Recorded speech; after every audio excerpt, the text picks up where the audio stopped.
Go inside the Crimson Tide with your hosts Rodney Orr and Gary Harris, keeping you informed on everything Alabama. Tider Insider TV, brought to you by Tuscaloosa Tourism and Sports. I mean, we were second in recruiting last year. A&M was first. A&M bought every player on their team, made a deal for name, image, and likeness. All right, we didn't buy one player. All right, but I don't know if we're going to be able to sustain that in the future because more and more people are doing it. It's despicable that a reputable head coach could come out and say this when he doesn't get his way or things don't go his way.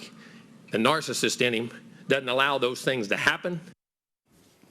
All right, there's a lot to cover tonight, but I bet you no one's surprised that we led off with Nick Saban and Jimbo Fisher. Good evening, everybody, and welcome into Tider Insider TV, brought to you by Tuscaloosa Tourism and Sports, alongside Rodney Orr from TiderInsider.com. I'm WVUA 23 Sports Director Gary Harris, and wow, last week, Coach Nick Saban said what he said on Wednesday night, and head coach Jimbo Fisher came back on Thursday morning unhinged. It all started at an event on Birmingham on last Wednesday evening to promote the upcoming World Games. Saban called out Texas A&M and Fisher for buying players in the 2022 recruiting cycle. As you heard Coach say, A&M finished first, Alabama second. Jimbo Fisher reacted with passion and anger, to say the least, on Thursday morning to Saban's comments that A&M bought all those players in the 2022 recruiting class. Following Coach Fisher's press conference, Coach Saban appeared on Sirius XM Radio's Off Campus with Jacob Hester and Bobby Carpenter and said, quote, "I should have never really singled anyone out. That was a mistake. I apologize for that part of it," unquote. Saban also said that he had reached out to both Jimbo Fisher and Deion Sanders from Jackson State, who he also named, but didn't get a response from either. Saban added, however, that he isn't changing his philosophy and is looking out for what's best for the game. The SEC issued a public reprimand of Coach Fisher and Coach Saban. Commissioner Greg Sankey saying, quote, "The membership of the Southeastern Conference has established expectations for conduct and sportsmanship that were not met last night nor today," unquote. All right, let me bring Rodney in. Wow. We've been discussing this since it happened last week, but certainly here on TITV, I want to get your take.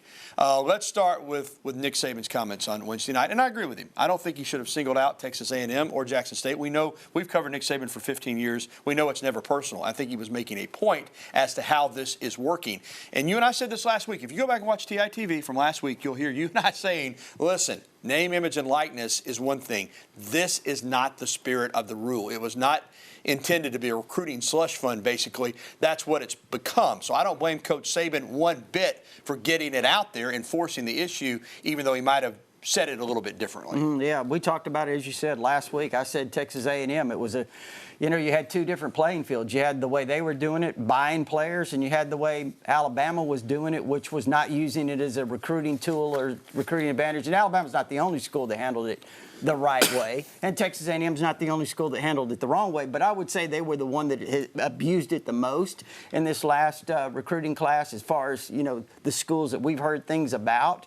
And we talked about it last week, Gary, uniformity. They've got to have rules. They've got to have guidelines that everyone follows, so you do have an even playing field, and everyone has an understanding of what you can and can't do. And then you have to have a governing body, somebody that's going to enforce the rules. Yeah, that's the question. First of all, who's going to put rules in place? Who's going to enforce them? To me, that's the question. Right now, it's like it's the wild, wild west to some degree. A lot of people are saying we need rules, we need regulations, but who is going to put the rules into effect, and how are they going to be carried out? I mean, that's what really is, I think, the mystery here is what can you do, if anything? Well, you don't know, because, 10 days ago, 2 weeks ago, the NCAA came out, reiterated their stance, their rules on how you can handle recruiting, how you can use NIL in recruiting, that boosters cannot pay players, they cannot be involved in providing enticements, inducements, all of these types of things, Gary, and everybody just acts like it really didn't mean anything, so obviously the NCAA doesn't have any power. All right, as far as Saban and Jimbo Fisher, this is a long-time relationship, more than 20 years. They worked together. LSU won a national championship together. Jimbo's reaction on Thursday morning. All right, I understand defending your program. I really do.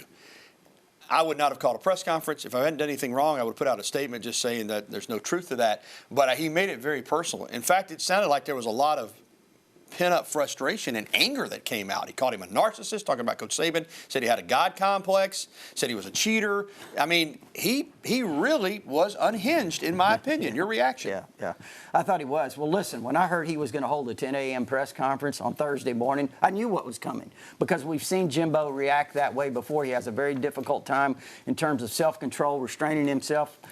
Gary, he showed it. I really thought A&M would have probably been better suited to just put out some sort of a statement to kind of cover themselves. But Jimbo got up there and again, not really surprised the way he responded. Always been a little thin-skinned. Go back to when he was at Florida State with the Jameis Winston situation, the way he reacted there. But, yeah, he came unglued on Thursday morning. But for Alabama, Nick Saban, you know what? He said what he said. He apologized. He'll move on. He'll never make it personal. And I tell you one thing, though it is interesting, the timing today of Alabama receiving a commitment from one of the top quarterbacks in the class of 2023, Eli Holstein of Zachary, Louisiana, who is a former Texas A&M commit. Yes, he is, and very, very good. You know, Gary, I think he may end up the #1 quarterback in this recruiting class. You've got Arch Manning, obviously, both those guys in the same state. He led his team to a 15-0 record. They won the state championship, threw for over 3,000 yards, 30 touchdowns. This guy, he has been incredible in the Elite 11 competition so far this spring. Gary put up some incredible athletic numbers, 4'6" at 6'4", 225 pounds, 39-inch vertical. He's really athletic, got a strong arm. Again, just an outstanding prospect. All right, Rodney, you know what everyone that follows Alabama wants to know. I've already gotten some text on it. I know it's a big topic of conversation at TiderInsider.com, and that is, what does this mean for Alabama's recruitment of Arch Manning? Well, I think that they'll continue to stay. It's early. A lot of things can still happen. I think they'll certainly still Arch Manning's supposed to visit. I don't know if he will make that official visit in June at this point, if he'll because of this commitment. We'll see what happens, but I would expect him to. And I would expect Alabama to continue to recruit Arch Manning and see how things go. June is almost here. This kind of sets the stage for what could be it's going to be a huge month for official visits. But this could set the stage for several more commitments next month, Rodney, right? Yeah, it really could. And I really liked what I heard from Eli Holstein after his commitment when he said, listen, I'm now turning into a recruiter. I'm going after guys to follow me. And that's what you want your quarterback. Do you want Bryce Young? You know, Tua did it, and he brought in some great players with him. Bryce Young did it. So Ty Simpson last year. This is what you want from your quarterback. All right, good stuff, and we've just kicked it off. Still to come on Tider Insider Television. Can Alabama baseball keep the momentum following a huge win today at the SEC tournament? And coming up, we'll discuss Alabama softball's loss in the regional. First time ever they've not made it to a super, and now players, not one, not two, not three, not four, but 5 Alabama softball players in the transfer portal. We'll discuss next. And coming up, we'll be getting to your phone calls and emails. Right here, you see the phone number 205-348-WVUA. That's 348-9882. You can email us at the address on your screen, or you can tweet at us. Use the hashtag TITV. We'll be right back with more Tider Insider TV right after this timeout.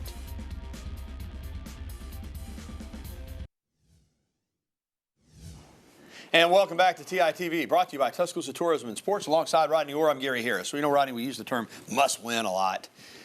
And sometimes it's really not a must-win.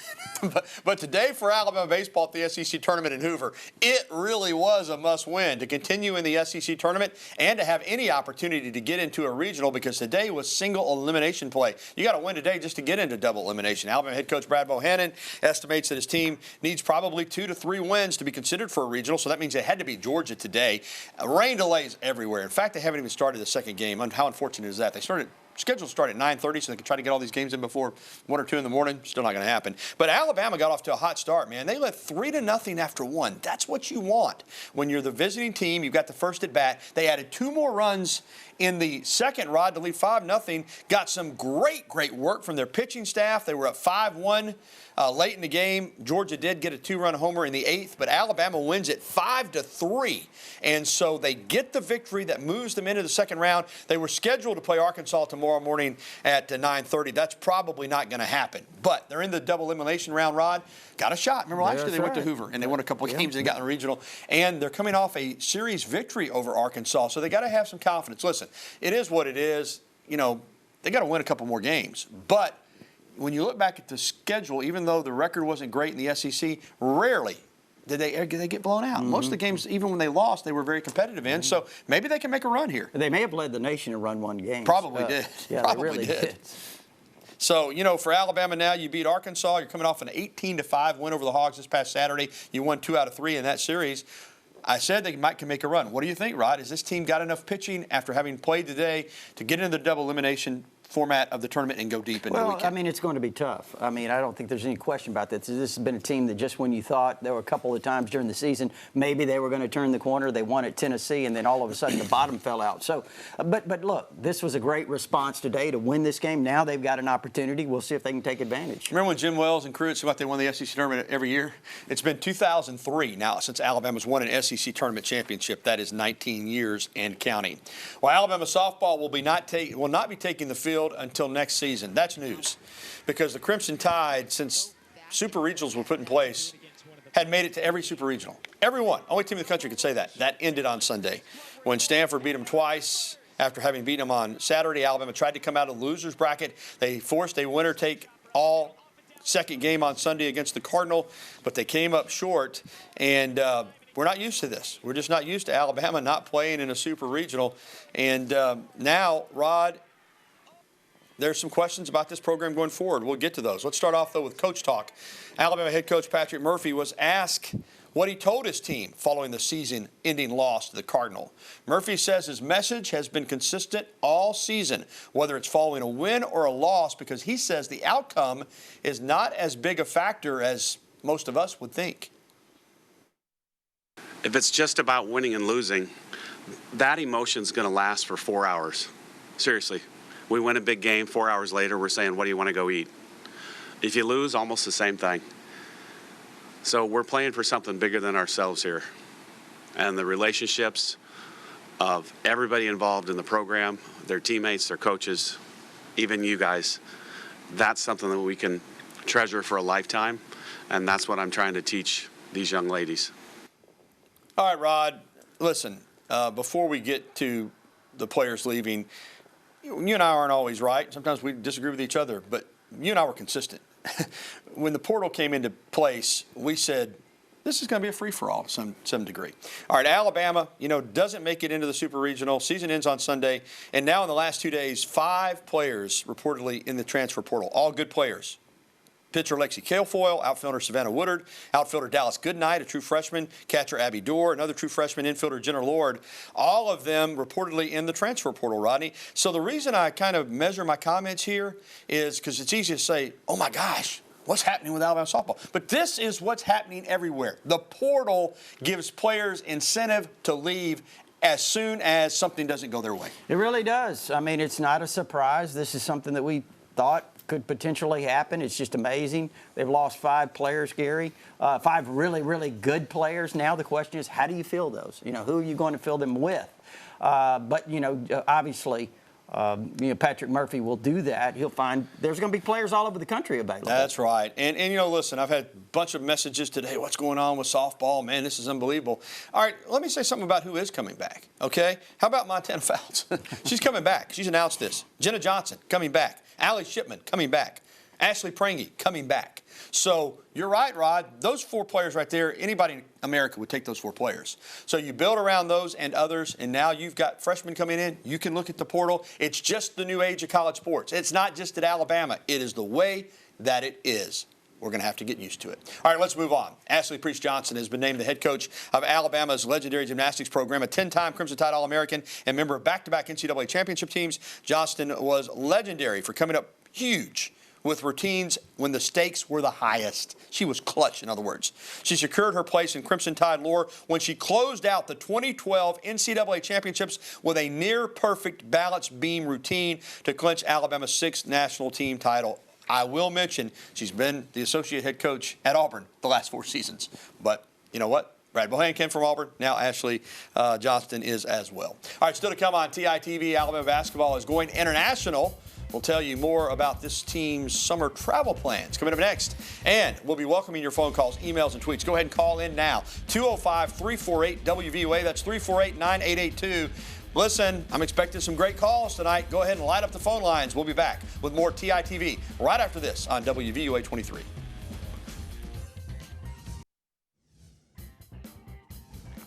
I need to get hooked up with Alabama men's basketball because they are going on quite a tour this summer.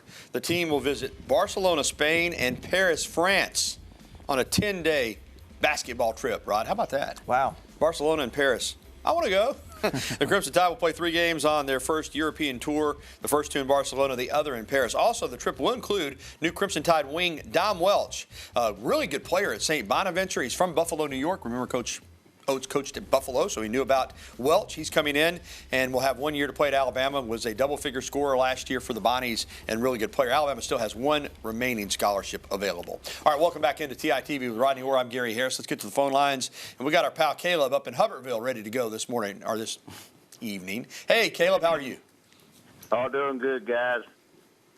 I just wanted to say I want to welcome the new gymnastics coach, and I also want to know about Peter Woods. Thank you, guys. Roll Tide. All right, Caleb. Yeah, we just talked about Ashley Priest-Johnston, and I know she's excited. It wasn't that long ago, just 10 years ago, that she was competing. So she's not that far removed from Alabama's last national championship. It'll be her goal to win another one. As far as Peter Woods is concerned, you're talking about the outstanding defensive lineman out of Thompson High School in Alabaster, the powerhouse there. All of the intel, Rodney, that I've got still says that he's going to wind up at Bama, but I think a lot of Bama fans are a little antsy because I think they felt like we've already heard a commitment from Peter Woods, and that hasn't been the case. Well, I think he may be the #1 player in the state. He's certainly right there at the top. Defensive lineman. Brings a lot of qualities, not only on the field, Gary, but off the field as well. I think he's kind of one of those Jonathan Allen type guys. When you look at him, Peter Woods, I think he might take some visits here coming up in June. Florida, Oklahoma, of course, Alabama.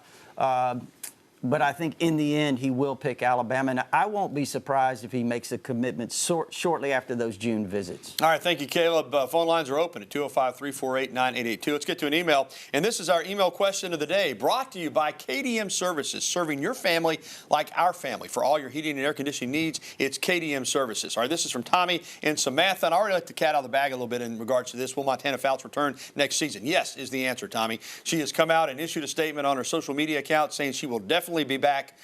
She wants to be a part of Team 27, and let's just tell it like it is. I mean, that's big news. It's huge. Yeah. She's one of the best pitchers in the game of softball. I think one of the best pitchers ever.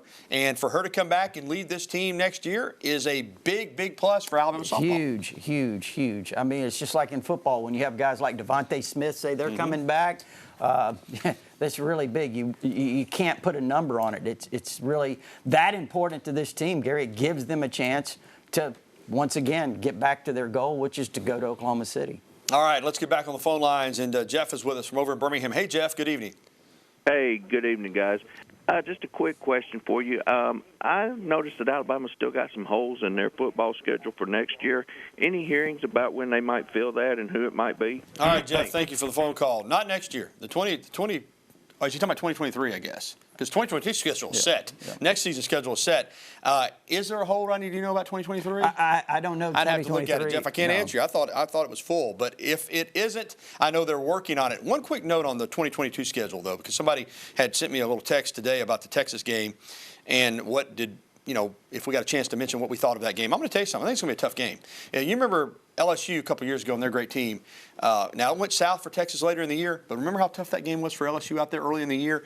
You're going to get Texas's best shot. I think Alabama's going to win the game, but out there on September the 10th, Rodney, I think that's going to be a tough game for Alabama. I really think Sarkisian's kind of treating this like Jimbo did last year with the Alabama game. I think they're putting everything in that game as you start to look at it. It's the second game of the season. Look, they've got skilled people that can match just about anybody in the country. When you're talking about Xavier Worthy, Jaleel Billingsley's there now. The question for them is going to be their offensive line, and do they have a quarterback ready by then? Defensively, they've got some issues too. But early on, I really like Alabama. All right, Jeff, I'll have to check on that 2023 schedule for you because I'm sorry I don't have the answer. All right, we'll be right back with more TITV after this.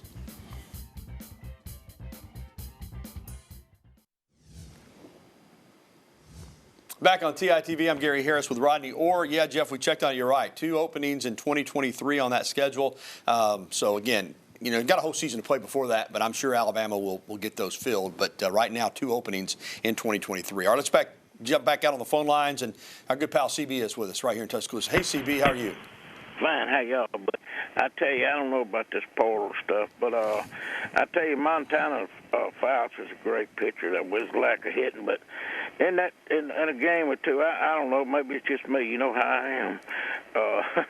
I thought the pitch selection and the calling was terrible. She was throwing the ball down the middle like we forgot about the rise. Of course, you got to score to win, but I think this portal deal is going to hurt sports bad. What do y'all think? Well, I'm not a fan of it, the way that it's set up, but at the same time, it impacts everybody. People will adjust. I keep saying that in this new world of college sports. As far as Montana's pitching in that regional, you got to remember, CB, she'd thrown a lot of pitches, a lot of innings in that regional, and I think late in that second game on Sunday afternoon, she got tired. And I'm not making any excuses for her, but I thought she was a warrior in that regional. With Guilfoyle not going and the pitching being a little bit short, I thought she gave it her all. And like you said, you got to score runs to win, and Alabama didn't score any runs in that final game. That's the bottom line. All right, let's get to another email question, and this is from Doug in Gardendale. Will NIL and the portal force Saban to retire? Doug, listen, Rodney, it's probably not as off-the-wall question as it might initially just look like when you see it pop up there, but I don't think it will, at least not anytime soon. He seems, his resolve to me seems like that he is in this for the long haul. When I say long haul, I'm talking 5 or more years before he calls it quits. So it is an adjustment for him, but he always makes adjustments. And so to answer your question, no, I don't think it'll force him to retire. No, but I would say this. I do think that they've got to get this thing fixed because, if you've got teams out there buying players, you're not going to be able to match some of these, what Texas A&M is doing, what Texas might do. All right, we'll be back with more TI TV. Thanks for the phone calls and the emails right after this. It's been a cloudy evening, but still pretty in the City of Champions. Back after this.